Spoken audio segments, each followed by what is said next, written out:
Welcome everybody to Go Local Live. I'm Josh Fenton, CEO and co-founder. Very excited for this next interview, but a couple quick details. First up, the schedule today is our next guest, Tracey Minkin. Then we're going to have a quick chat with Paul Krasinski, co-founder of GoLocal. At 12 noon, it'll be Dr. Michael Fine, former director of health, talking about the latest developments and some new numbers. 1 o'clock, we'll carry the governor's briefing. And then at 2:30, Kate Nagel, our news editor, will be Skyping in. So it's a rockin' sock'em day here at GoLocal, and in part, celebrating our 10th anniversary from when we launched in 2010. And no celebration would be correct without going and Skyping in now, Coastal Living's travel editor, 10 years ago, one of the people that helped put GoLocal on the map, and our lifestyle editor, Tracey Minkin. Tracey, thanks so much for joining us. Oh my gosh, Josh, the pleasure's all mine, and happy birthday. Happy 10th founding anniversary. Amazing. It is amazing. I want to thank you so much. Obviously, never could have done anything like this without you. Big thinker, great writer, and also the toughest intern taskmaster of all time. I have to say, if any of our former interns are watching now and feeling a little triggered and maybe tearing up because I made them cry, I want to say I'm not sorry, because I know you're all stronger, smarter, sharper, faster for it. And we had the best interns in the history of interns. All of them were great. One of them, a very famous one, helped us develop the databases for ranking all the high schools. Did you track him down at the airport when he was coming back? Is that just legend because he had to check some data numbers? No, I did do that. I totally did that. I mean, I think every time their cell phones went off, they, gripped up and shivered and thought, oh my God, either what does she want or what did I do? And I've tracked kids down who were homesick. And yes, we definitely tracked down one of our interns. I needed him to get back in the spreadsheet and fix something for us, and he did. And not only that, he then went on to Harvard Law School, and last time I saw any news from him, I think he was a prosecutor either with one of the states or with the federal government. So it was no worse for wear for David, who was just a rock star genius at a Brown University. Tracey, you've seen media, you started in magazines, long format writing. Now you're at one of the premier travel publications in the world. What's, your experience? What is going on in media today, and what will be left of media after we get through this pandemic? This is a fascinating time to be alive, Josh. I mean, I think, starting with when we started together 10 years ago with GoLocal, and you had this vision for really bringing local news back to the doorstops of local people through where they were spending their time increasingly online, has borne fruit, I think, to a level I had never even imagined. And I was a true believer when we joined forces. The fact that we live on our phones, that we interact with our phones so intimately, has borne out. And I think as we look at what's happening in the pandemic, and how people are leaning into technology in certain ways while they think about simplifying their lives and prioritizing.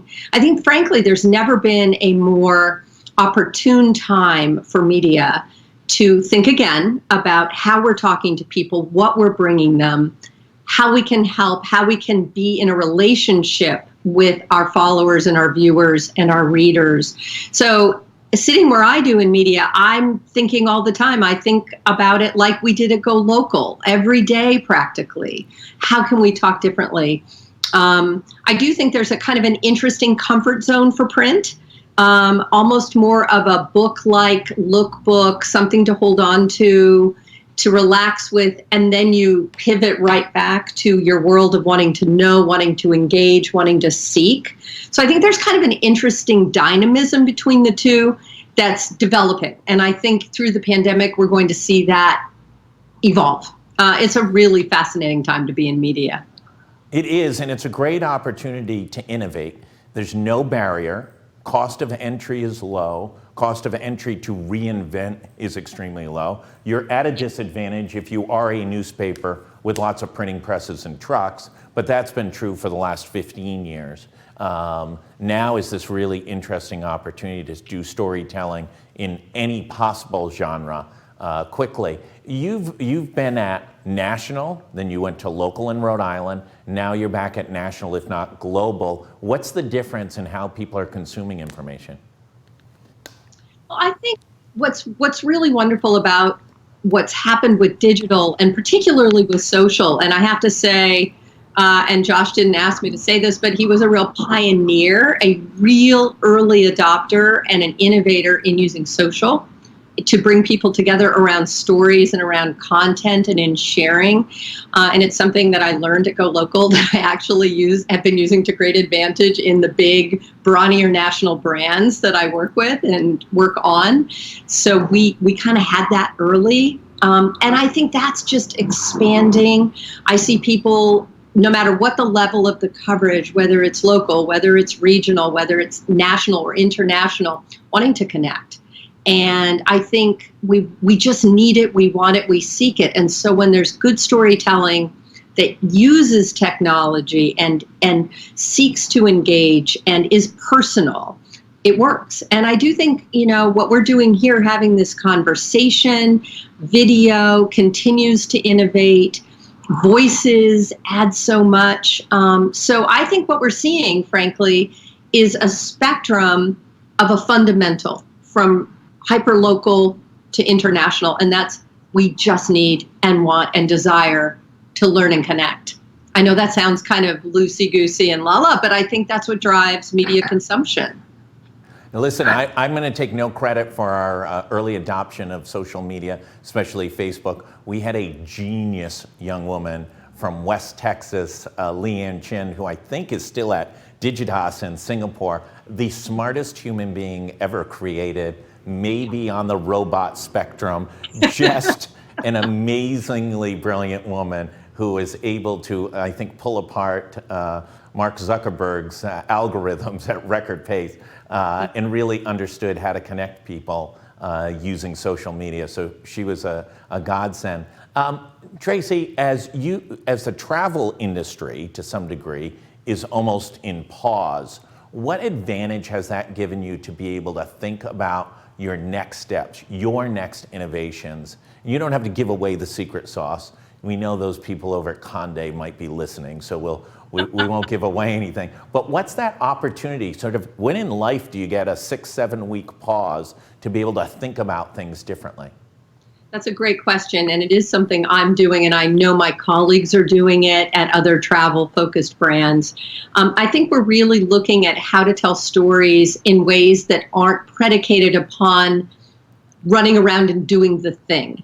And so I think we're looking at trying to shift our storytelling to deeper understanding of place. It's put an interesting brake on over tourism, which is something we've all struggled with as professionals, thinking about how do we tell people to go places when we're kind of ruining places because people are going to the same places and overburdening them.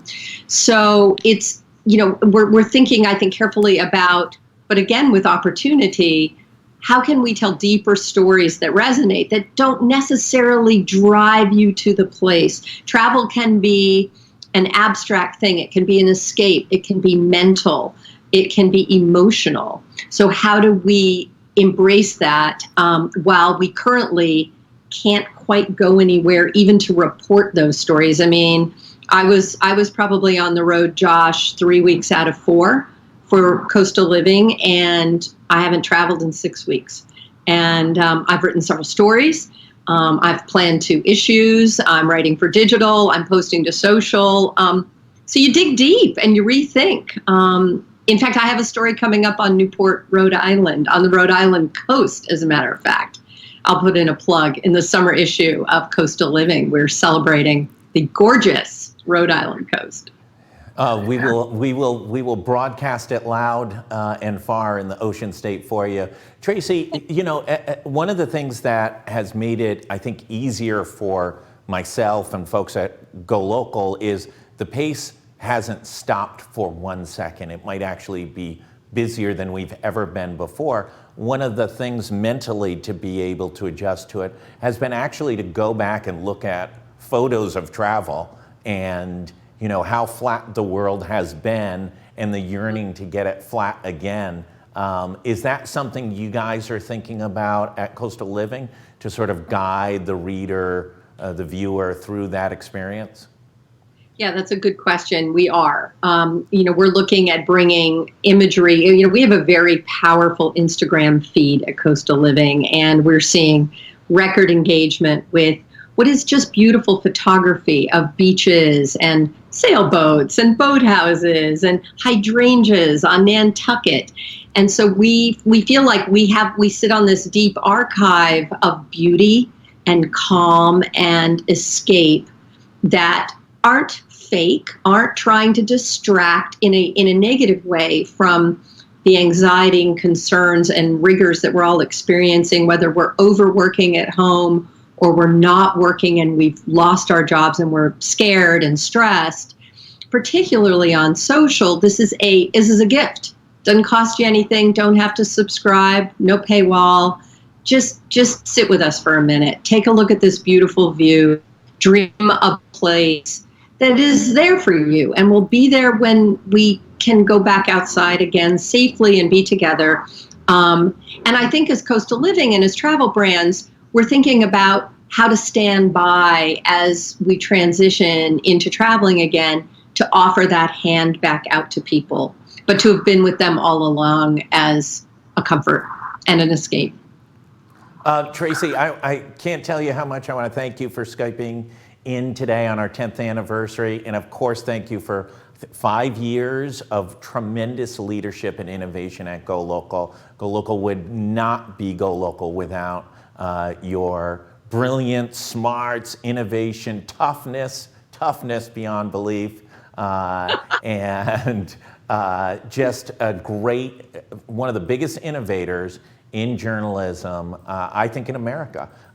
These models, there are very few that have had any success in local markets. There's maybe 3 or 4 that are for-profit in the whole country, and there's a long roadway of crash and burns of other efforts to try and do this.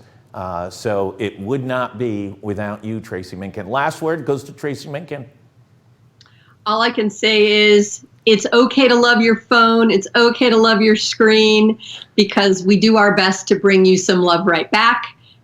Stick with the platforms. We're here for you. And we'll see you outside when we can all go back out again. And everyone stay safe.